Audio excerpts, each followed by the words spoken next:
Luka yang disembunyikan. Di balik senyum anggun seorang istri pejabat, ada hati yang sudah lama retak. Ratna, perempuan yang tampak sempurna di mata dunia, menyimpan luka yang tak pernah terlihat. Ia berdiri tegak demi anak-anaknya.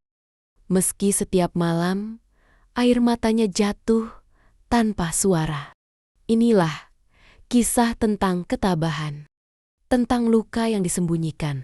Sebelum memulai ceritanya, yuk absen dulu. Dari mana Anda menyimak cerita ini? Jangan lupa like, komen, dan subscribe. Mari kita mulai ceritanya. Di usia 52 tahun, Ratna seharusnya bisa menikmati hidup tenang. Ia seorang istri pejabat pemerintah daerah yang disegani. Dari luar, kehidupannya tampak sempurna. Rumah yang besar dengan taman yang rapi, kendaraan mewah yang berganti setiap beberapa tahun, serta anak-anak yang berprestasi dan sudah mapan dengan kehidupannya masing-masing. Orang-orang selalu memandang Ratna sebagai wanita yang paling beruntung. Setiap kali ia hadir di acara resmi, gaun anggunnya, senyum ramahnya, dan sikapnya yang tenang membuat banyak wanita lain iri. Mereka berbisik, Ratna pasti bahagia. Hidupnya sempurna. Namun, yang mereka lihat hanyalah permukaan. Di balik senyum anggun itu, ada hati yang kerap sepi. Suaminya, Aditya, begitu sibuk dengan pekerjaannya. Setiap hari pulang larut, sering bepergian keluar kota. Dan selalu punya alasan ketika Ratna mencoba menyampaikan rindunya. Telepon yang jarang diangkat, pesan singkat yang tak pernah dibalas, serta tatapan mata yang dingin ketika mereka duduk berdua di meja makan. Semakin menegaskan jarak yang tak terlihat di antara mereka. Ratna menahan diri selama 30 tahun menikah. Ia sudah terbiasa mendampingi dalam senyap. Ia menyibukkan diri dengan kegiatan sosial, mengurus rumah, dan sesekali bercengkrama dengan sahabat-sahabat lamanya. Tapi di malam yang sunyi, ketika hanya dirinya dan detak jam dinding, rasa kesepian itu kembali menyelimuti. Ia hanya punya satu harapan sederhana, meski jarang menunjukkan kasih sayang, Aditya tetap setia. Ratna ingin percaya bahwa semua kesibukan itu hanyalah tuntutan pekerjaan, bukan tanda ada hati lain yang mengisi ruang kosong, yang seharusnya hanya miliknya. Namun, jauh di sudut hatinya ada ketakutan yang pernah tumbuh. Takut bahwa kesetiaan yang ia jaga dengan sepenuh hati mungkin tak lagi dibalas dengan hal yang sama. Semuanya runtuh di suatu sore. Ratna tanpa sengaja mendengar percakapan telepon Aditya di ruang kerja rumah mereka. "Ya sayang, nanti malam aku mampir. Kamu jangan khawatir. Aku pasti ada buat kamu dan anak-anak." Kata-kata itu seperti petir di siang bolong. Ratna terdiam, kedua tangannya bergetar. Dadanya berdegup keras, seolah jantungnya ingin pecah keluar. Anak-anak, ucapan itu berputar-putar di kepalanya, menyayat hatinya berkali-kali. Malam itu, ia tak bisa tidur. Bayangan wajah Aditya, lelaki yang selama ini ia dampingi dengan setia, berubah menjadi sosok asing yang penuh rahasia. Selama 30 tahun, ia menjaga rumah tangga mereka, menjaga anak-anak dengan pengorbanan, tanpa pamrih. Dan kini, satu kalimat itu mengacaukan seluruh keyakinannya. Keesokan harinya, Ratna mulai menyelidiki. Ia tak ingin percaya begitu saja, tapi nalurinya sebagai istri menuntunnya mencari jawaban. Ia mendengar kabar samar, bisik-bisik tetangga. dan percakapan setengah berbisik dari orang yang selama ini ia kira menghormatinya. Hingga akhirnya kebenaran itu terkuak. Aditya, suami yang selama ini ia hormati, ternyata sudah 15 tahun menikah siri dengan seorang wanita muda. Dari pernikahan itu, lahirlah 2 anak yang kini beranjak remaja. Dunia Ratna seketika runtuh. Ia merasa ditusuk di dada, dihina, dipermainkan. Selama ini, ia berdiri tegak di sisi suaminya, mendampinginya di panggung-panggung resmi, dipuji orang sebagai istri teladan. Namun ternyata, di balik panggung itu, ia hanyalah satu dari 2 istri yang dijalani suaminya. Air matanya jatuh tanpa henti. Malu, marah, kecewa, semua bercampur menjadi satu. Rasanya ingin berteriak, namun suaranya seakan hilang. Bagaimana mungkin ia bisa menanggung semua ini? Selama ini ia hidup dalam kebohongan, menjadi bayangan dari cinta yang dibagi. Ratna menutup wajahnya di kamar yang tiba-tiba terasa begitu asing. Dinding-dinding yang dulu ia hias dengan penuh cinta, kini terasa seperti penjara. Dan untuk pertama kalinya dalam hidupnya, ia bertanya pada dirinya sendiri, apakah selama ini aku benar-benar istri atau perhiasan di depan mata orang? Ratna duduk lama di depan cermin. Wajahnya masih anggun meski mulai berkerut. Garis-garis halus di sudut matanya menjadi saksi. Perjalanan panjang menjadi istri dan ibu. Ia menatap bayangannya sendiri, seolah ingin mencari jawaban yang tak pernah ia temukan. 15 tahun, aku dibohongi. Apa aku ini tidak cukup? Apa pengorbananku sia-sia? Bisiknya dengan suara bergetar. Air matanya jatuh deras, membasahi pipi yang dulu pernah dielus dengan penuh janji manis. Ingatannya mundur jauh ke masa lalu, saat Aditya hanyalah pria sederhana dengan mimpi besar. Saat mereka masih tinggal di kontrakan sempit, saat ia menjahit seragam sendiri karena tak mampu membeli, bahkan saat ia rela bekerja sambilan demi menyokong keuangan keluarga. Ia teringat malam-malam panjang tanpa tidur, saat menimang anak pertamanya sambil tetap menyiapkan bekal untuk suaminya. Ia teringat wajah lelahnya sendiri di kaca kamar mandi, saat tetap tersenyum menyambut Aditya pulang, meski hatinya penat. Semua itu ia lakukan dengan penuh cinta, dengan keyakinan bahwa kesetiaan dan pengorbanannya akan dibalas dengan kesetiaan yang sama. Dan kini, kenyataannya begitu kejam. Balasannya adalah pengkhianatan. Ratna merasakan dadanya sesak, seolah ada batu besar menekan. Tangannya gemetar saat menyentuh cermin, menelusuri garis wajahnya sendiri. Apakah semua ini karena usianya yang tak lagi muda? Apakah kecantikannya sudah pudar di mata Aditya? Pertanyaan-pertanyaan itu menari liar di kepalanya, menusuk hatinya tanpa ampun. Ia merasa seperti bayangan dari dirinya yang dulu, wanita penuh semangat, penuh harapan.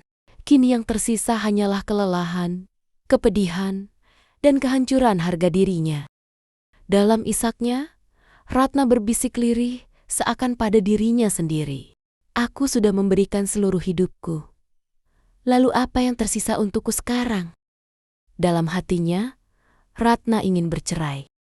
Ingin meninggalkan Aditya, membebaskan diri dari rasa sakit yang setiap hari mengiris. Ia membayangkan hidup tanpa kebohongan, tanpa harus berpura-pura tersenyum di depan orang lain, sementara hatinya hancur. Namun, harga dirinya menahannya. Ratna adalah anak dari keluarga terpandang. Darah biru yang namanya masih dijunjung di lingkungan masyarakat lama. Ia tahu, perceraian bukan hanya soal dirinya, tetapi juga tentang nama baik keluarga. Lebih dari itu, Aditya bukanlah pria biasa. Ia seorang pejabat yang disegani. Wajahnya sering terpampang di media. Ucapannya menjadi sorotan publik. Jika kabar perceraian mereka tercium, berita itu akan menjadi santapan semua orang. Judul-judul sensasional akan muncul, rumah tangga pejabat ternama retak, atau bahkan lebih kejam lagi, istri tua ditinggal demi perempuan muda. Ratna meremas jemarinya sendiri. Bayangan itu menyesakkan. Ia membayangkan bisik-bisik di balik punggungnya, tatapan kasihan, atau lebih buruk lagi, tatapan sinis dari orang-orang yang dulu memujanya sebagai istri teladan. Dalam keheningan, Ratna menimbang. Hatinya ingin bebas, tapi pikirannya terikat pada martabat dan gengsi. Ia tahu, bercerai akan menimbulkan badai besar. Bukan hanya bagi dirinya, tetapi juga bagi anak-anaknya. Apa jadinya nama baik keluarga mereka? Bagaimana perasaan anak-anak yang selama ini memandang ayahnya sebagai sosok panutan? Tangisnya pecah lagi. Ia merasa terjebak dalam jerat yang ia bangun sendiri. Kesetiaan yang terlalu panjang, pengorbanan yang terlalu dalam, dan gengsi yang terlalu tinggi untuk dilepas. Kalau aku pergi, aku akan hancur. Kalau aku bertahan, aku akan mati pelan-pelan. Batinnya merintih.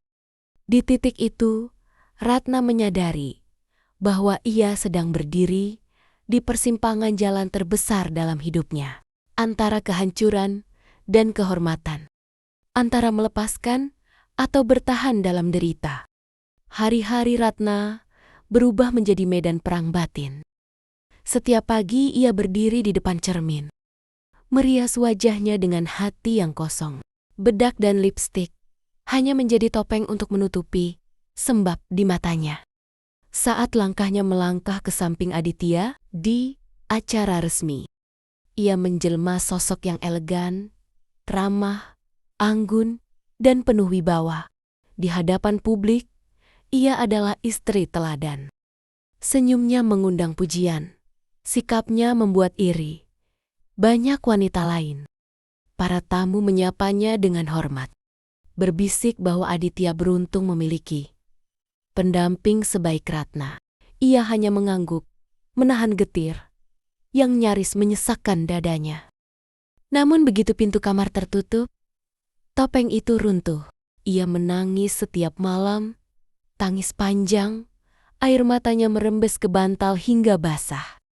Kadang tubuhnya terguncang hebat saat menahan suara isak, karena ia tak ingin para pembantu rumah mendengarnya. Kadang pula ia berteriak tanpa suara. Mulut terbuka, namun tak ada kata yang keluar. Hanya deru napas yang tercekik menyiksa. Hatinya meraung, ingin berteriak pada dunia. Aku disakiti, aku diduakan, semua kebahagiaan yang kalian lihat hanyalah kebohongan. Suatu hari, Ratna menghadiri acara resmi bersama Aditya. Balai pertemuan dipenuhi pejabat wartawan dan undangan penting. Kilatan kamera tak henti menyorot mereka, seolah ingin menangkap setiap sudut kehidupan pasangan yang dianggap sempurna ini. Ratna duduk di samping Aditya. Senyum tipis menghias wajahnya. Dari luar, ia nampak seperti istri yang bahagia, yang penuh bangga mendampingi suaminya. Semua orang memuji keharmonisan mereka, menyebutnya sebagai keluarga teladan.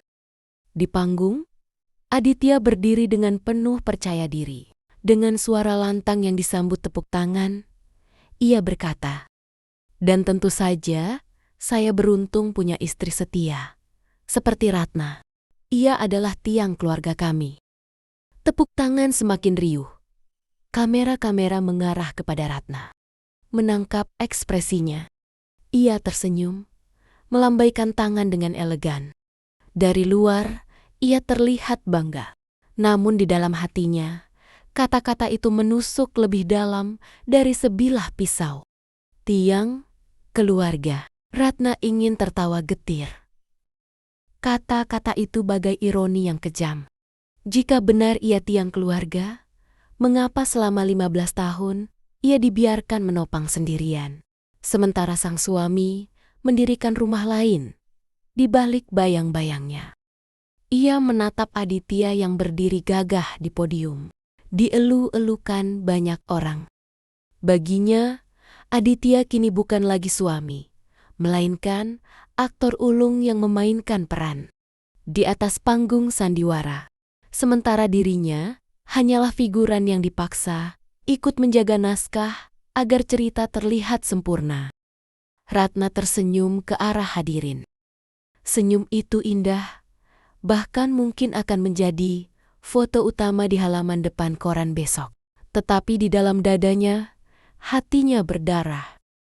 Ia merasa dirinya seperti mayat hidup. Dipuji, dipuja, namun hancur perlahan di balik layar. Dan di tengah sorak tepuk tangan, Ratna berbisik dalam hatinya. Kau bisa menipu dunia Aditya, tapi tidak hatiku. Aku tahu siapa dirimu yang sebenarnya. Meski hatinya hancur, Ratna memilih bertahan untuk anak-anaknya. Ia tak ingin mereka kehilangan pijakan. Tak ingin masa depan mereka runtuh hanya karena kesalahan orang tuanya. Ia tahu dirinya hidup dalam kebohongan. Namun ia juga sadar, jika ia roboh, anak-anaknya akan ikut rapuh. Dan bagi Ratna, kebahagiaan mereka lebih penting daripada luka hatinya sendiri. Maka, Ratna menyalakan lilin kecil dalam hatinya. Lilin yang bernama ketabahan. Cahaya itu tak terang, tapi cukup untuk menuntunnya melewati malam-malam panjang yang gelap. Setiap kali anak Kenania pulang, ia menyambut dengan pelukan erat, seolah ingin memindahkan sisa-sisa kekuatan yang ia punya ke dalam diri mereka. Senyum yang ia berikan mungkin palsu, tapi hangatnya nyata. Ratna berusaha membuat rumah tetap terasa sebagai rumah, bukan panggung sandiwara, bukan pula medan perang. Ia mengisi rumah dengan doa. Doa lirih yang dipanjatkan dalam sujud malam. Doa yang kadang tercekat oleh Ishak. Meski hatinya kosong, bibirnya tetap menyebut nama anak-anaknya satu persatu. Memohon agar hidup mereka dijauhkan dari luka yang sama. Dalam batinnya, ia berjanji pada diri sendiri. Jika aku tidak bisa bahagia sebagai seorang istri, setidaknya aku akan memastikan anakku tumbuh dalam cinta. Di usianya yang melewati setengah abad, Ratna akhirnya menerima kenyataan pahit. Mungkin ia tak akan pernah merasakan kebahagiaan pernikahan yang utuh. Cinta suaminya sudah terbagi, dan kepercayaan yang selama ini ia jaga sepenuh hati telah diruntuhkan. Namun Ratna tahu, luka ini adalah bagian dari perjalanan hidupnya. Ia memilih diam, bukan karena tak berdaya, melainkan karena ketabahannya jauh lebih besar daripada rasa sakit yang menggerogoti jiwanya. Ia sudah terlalu letih untuk berteriak, terlalu dewada untuk membalasa, dan terlalu bijak untuk menjatuhkan dirinya sendiri. Di depan Aditya, ia tetap tersenyum tipis. Senyum yang tampak tenang, tapi sejatinya retak di dalam. Senyum itu bukan lagi tanda cinta, melainkan benteng terakhir harga dirinya. Namun dalam hatinya, Ratna berbisik lirih. Engkau telah merobek hatiku, tapi aku tak akan membiarkan robekan ini menjadikan aku lemah. Aku tetap Ratna, istri yang tabah, ibu yang kuat, meski hatiku hancur berkeping-keping. Air matanya jatuh lagi, dan lagi. Ia sudah tak menghitung berapa kali bantalnya basah, berapa kali dadanya sesak hingga sulit bernafas. Luka itu, ia tahu tak akan pernah benar-benar sembuh.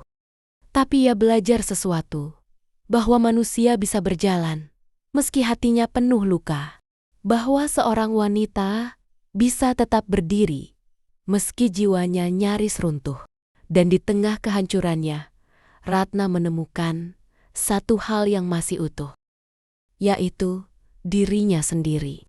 Seorang perempuan yang pernah jatuh, pernah hancur, tapi tetap memilih bangkit demi anak-anaknya, demi harga dirinya, demi keyakinan bahwa luka tidak selalu berarti akhir. Ratna duduk di teras rumah besar yang sunyi. Angin malam berhembus lembut, membawa aroma, dedaunan basah dan bisikan yang tak terdengar. Lampu jalanan berkerlip dari kejauhan, seolah ikut menjaga kesepiannya. Ia mendongak, menatap langit luas yang bertabur bintang. Dalam hening itu, ia berdoa lirih. Ya Allah, aku mungkin tidak bisa meninggalkan pernikahan ini, tapi aku mohon, kuatkanlah hatiku. Jangan biarkan aku tenggelam dalam sakitku sendiri. Biarlah aku tetap berdiri demi anak-anakku. Doanya larut dalam udara malam, ringan tapi syarat luka. Dan sekali lagi, Ratna menelan pahitnya hidup dengan ketabahan. Bagi dunia luar, ia adalah istri pejabat yang anggun. Sosok wanita teladan, tiang keluarga yang tak tergoyahkan. Orang-orang menyanjungnya, menaruh hormat, bahkan iri pada kehidupannya yang mereka anggap sempurna. Namun hanya Ratna dan Tuhan yang tahu. Di balik setiap senyumnya, ada air mata yang tak pernah berhenti jatuh. Hanya dirinya yang tahu betapa hatinya telah lama retak, disembunyikan rapi di balik gaun indah dan senyum yang dipamerkan. Dan di sanalah letak ketabahannya. Ia memilih diam, bukan karena tak mampu melawan, tapi karena cintanya pada anak-anak lebih besar dari rasa sakit yang ia tanggung. Ia memilih bertahan, bukan karena lemah, melainkan karena kekuatan sejatinya ada pada pengorbanan yang tak pernah ia ucapkan. Malam itu Ratna menutup matanya, menahan sisa air matanya yang jatuh pelan. Ia tahu, luka ini mungkin tak akan pernah sembuh. Tapi ia juga tahu, hidup akan terus berjalan. Dan selama nafasnya masih ada, ia akan tetap berdiri, walau dengan hati yang penuh robekan. Karena bagi Ratna, menjadi seorang istri berarti bertahan. Dan menjadi seorang ibu berarti tidak menyerah. Itulah warisan ketabahan yang akan ia tinggalkan. Bukan harta, bukan kemewahan, tapi jejak seorang perempuan yang tetap tegak. Bahkan ketika hatinya hancur berkeping-keping. Terima kasih sudah menonton sampai akhir. Jangan lupa like, komen, dan subscribe. Sampai jumpa di cerita berikutnya.